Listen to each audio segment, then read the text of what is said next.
முஹம்மது ஸல்லல்லாஹு அலைஹி வஸல்லம். நீங்கள் கேள்விப்பட்டிருக்கலாம், முதல் மனிதர் ஆதமிலே தொடங்கி முஹம்மது ஸல்லல்லாஹு அலைஹி வஸல்லம் பிறக்கிற வரையிலும் உலகத்திலே முஹம்மது என்ற பெயர் யாருக்கும் இல்லை.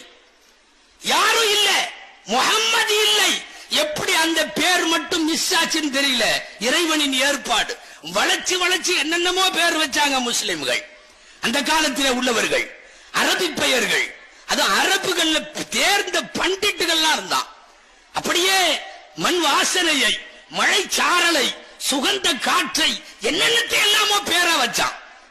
முஹம்மது மட்டும் அவன் அறிவிக்கும் எட்டல, அவன் கண்ணுக்கும் எட்டல.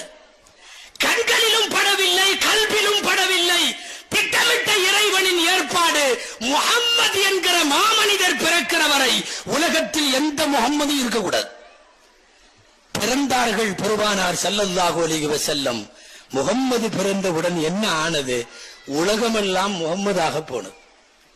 இன்னைக்கு எந்த நாட்டிலும் ஏதாவது ஒரு ஸ்டேட், ஒரு டிஸ்ட்ரிக்ட், நீங்கள் முஸ்லிம்கள் வாழக்கூடிய எந்த தெருவாவது இப்படி எடுத்து 4 வீட்டுக்கு போங்க, 4 வீட்டுக்குள்ள எத்தனை முஹம்மதுன்னு பாருங்க.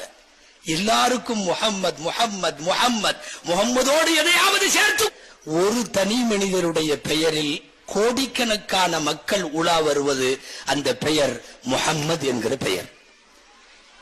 கின்னஸ் ரெக்கார்டு நான் பொய் சொல்லல, நீங்க எடுத்து பார்க்கலாம், சர்ச் பண்ணலாம். உலகத்தில் சாதனை இடத்திலே முஹம்மது என்கிற பெயர். காரணம் என்னன்னா, 63 ஆண்டாள கால வாழ்க்கையில் அவர்கள் கடைபிடித்திருந்த மிக அற்புதமான உயர்ந்த நல்ல குணங்கள், நற்குணங்கள்.